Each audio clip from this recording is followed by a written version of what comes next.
Dis woman deserve Guinness Book of Record. You know why? Na because of wetin e just tell Fubara for im own face. Dis woman make a lot of point for inside dis video, and since wen I don dey lis ten to Nigerians wey dey don dey react to wetin dey go on for Rivers State and wetin dem say Fubara also talk, I never come across person wey tell Fubara wetin dis woman just dey tell am. Make una just lis ten to dis woman, make una hear her own reaction. Dis Rivers State woman, her own reaction about wetin dem say Fubara talk some few days ago here. And make una share dis video, make una tag Fubara, Wike, Rivers State people for dis video. Now come back to the rest of dis video. Report. Thank you very much indeed for coming in. Thank you for inviting me, Charles. Let's start with your home state, Rivers State, and the recent speech made by Governor Sim Fubara, in which he said he'd essentially had enough of governance and that his spirit had left government house. I mean, seen from the context of people like yourself who defended him and his mandate following his suspension, what's your reaction to what he had to say? Well, when he made that speech on Sunday at a kind of tribute event for our wonderful late patriarch, Chief Edwin Clark, who, by the way, would have been horrified by his statement. I think I can say that because I knew Clark pretty well. Many of us felt betrayed. I honestly felt as if someone had given me a kick in the stomach. I said so. At the time, several people contacted me and said, what did he say? Did he really say that? So, Fubara has to make his mind up. Since this problem started on March the 18th, he has maintained this sort of like dogged silence, apart from once telling us on Easter Sunday to ally with President Tinubu's renewed hope agenda, which is not what you expect to hear from a PDP governor. Indeed. Who is being attacked by President Tinubu. Because let's not make any mistake about it. He's been pretty well sacked.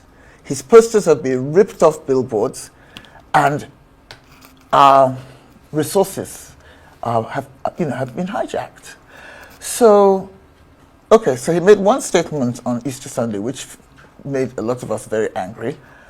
And then he made another statement last Sunday, which made a lot of us feel very betrayed. I have subsequently spoken to, I've only met Sim Fubara once, and he seemed like a perfectly pleasant man. But I know people who know him very well, and a lot of them have been pleading on his behalf, because I've been going ballistic all week, because I set up this organization called Rescue Rivers. So we have our WhatsApp group, and then we also have other groups around Niger Delta people, Rivers people, and even some Yoruba people from Tinubu's political heartland are very opposed to the state of emergency and all the nonsense that's going on in Rivers State. So we've all been exchanging opinions, and Fubara's fans, I call them, are saying, please forgive him. He didn't mean it like that. Well, I was going to ask you that, and sorry to interrupt you, but is there perhaps a subtext to that statement he made, another way of reading and interpreting it that might suggest that he actually meant to say or to communicate some other meaning, perhaps? I don't think there's any room for ambiguity in these sorts of situations. If everybody reads what you say in one way, then that's the only way it can really be seriously read by normal people. If there's some hidden message or, complex subterranean agenda, hey, I'm not a fortune teller. I can't tell. Okay, so they're saying he doesn't mean it. He didn't mean it like that. He didn't mean to make us. Well, he seemed pretty forthright, though. He said he didn't ask anybody to help him or defend him.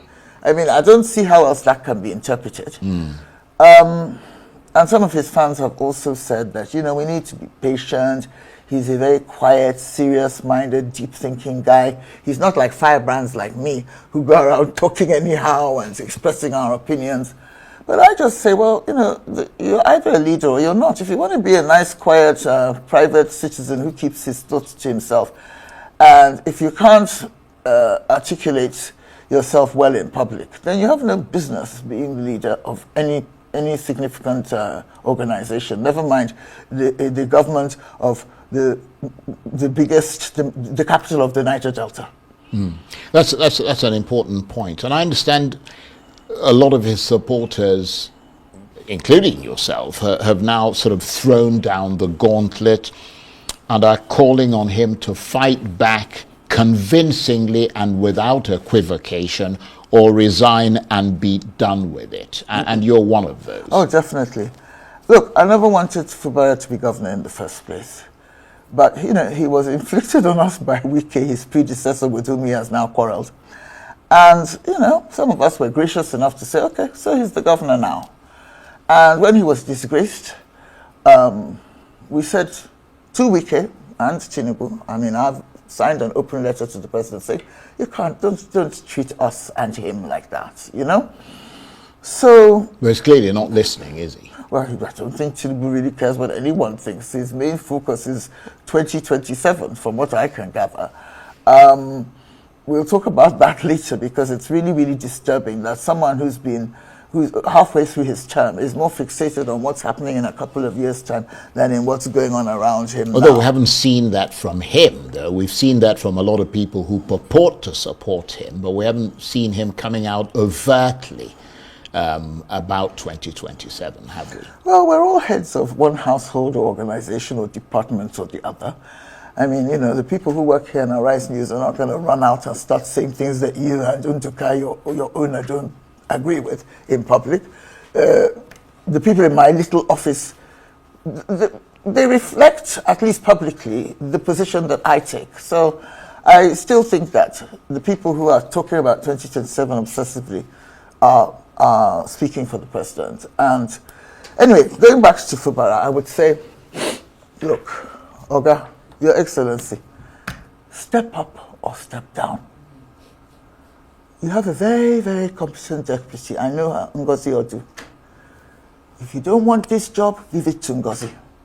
If Ngozi doesn't want the job because she's your partner and you've both decided you've had enough, then there has to be some kind of constitutional compromise that will enable someone else to move in there, right? And preferably not another one of Wike's nominees, because we've had enough of him and his wahala. So step up or step down. And you can say that you're tired. You're a human being. If you want to give up, you're welcome to say you're fed up. But it's very dubious to say that you want to give up when you're supposed to be the leader of men. Well, what about Nyesom Wike and how you see him now in all of this? Has he succeeded, as one person put it, in firmly placing his boot on Sim Fubara's neck and forced him into submission? Look, as you know, I know Wike. If I was Sim, I'd have gone along for the ride and done whatever Wike wanted, unless I was ready for a very tough battle. There's an old video of Fayose, I think he used to be governor of Ekiti State, advising Sim when he was the crown prince-elect not to upset Wike. Because anybody who knows Wike knows that he's a rougher man. I once told him to his face, you're a bit of a principality, So don't go and annoy him and fight him unless you're ready for it. So Fubara has, he's pulled the tiger's tail. He can't cope. Wike has won, quite frankly. He has won. And we're not happy about it because many of us are not happy about it because we think that Wike should go and face his job as FCT minister. Seems to be doing quite well here in Abuja. And he should leave Rivers State alone and move on. When he was governor under Amici, his predecessor was harassing him, trying to use federal might against him. He didn't like it. And people like me supported him.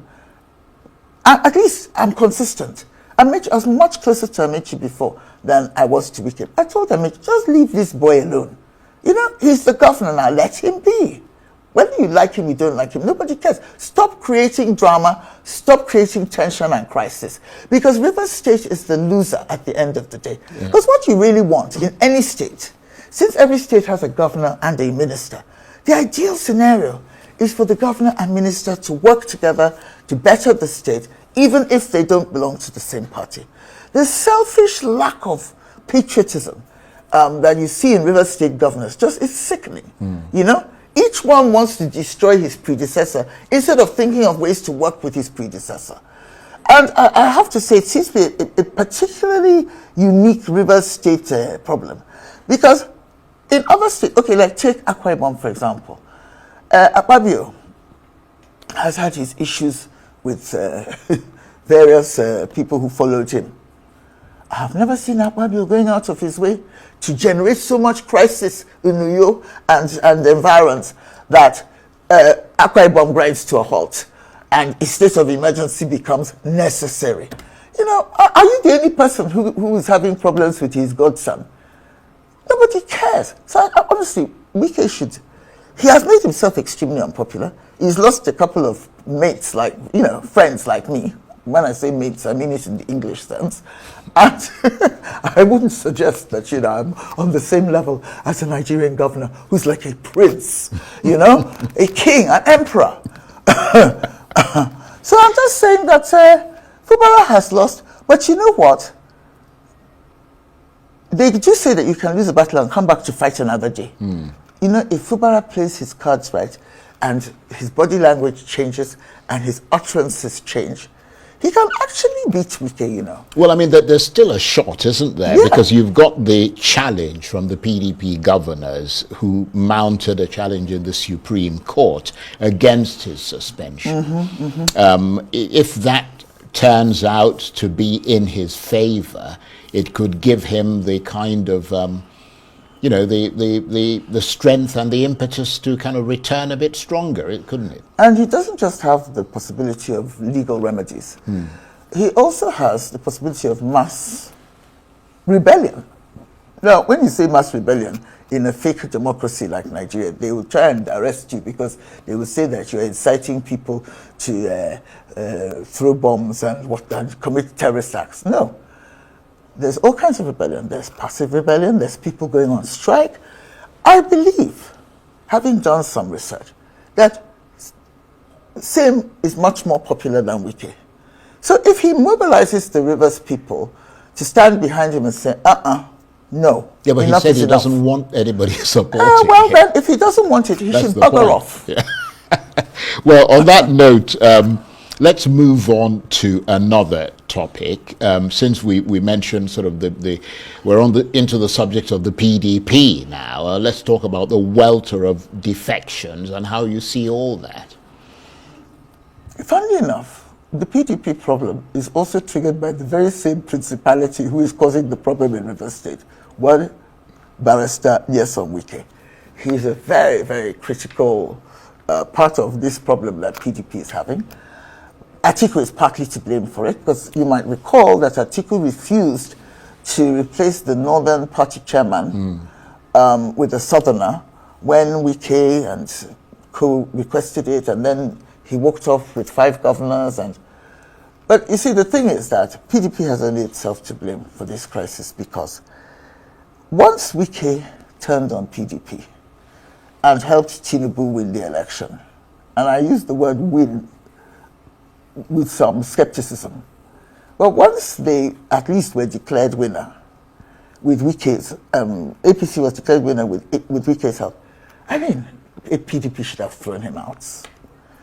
Thank you for watching that video. So guys, before you leave, look at the top here, do well to subscribe and also put on notification bell so that whenever we upload any video in this great platform, you will be the first to see it. And please don't forget to share this video and also spread the video, and also give this video a big thumbs up. The more you share this video, the more other people will still come across this video, and the more you share the video, the more other people will still be updated. And this is where I'm going to end the video, and I will see you guys some more time.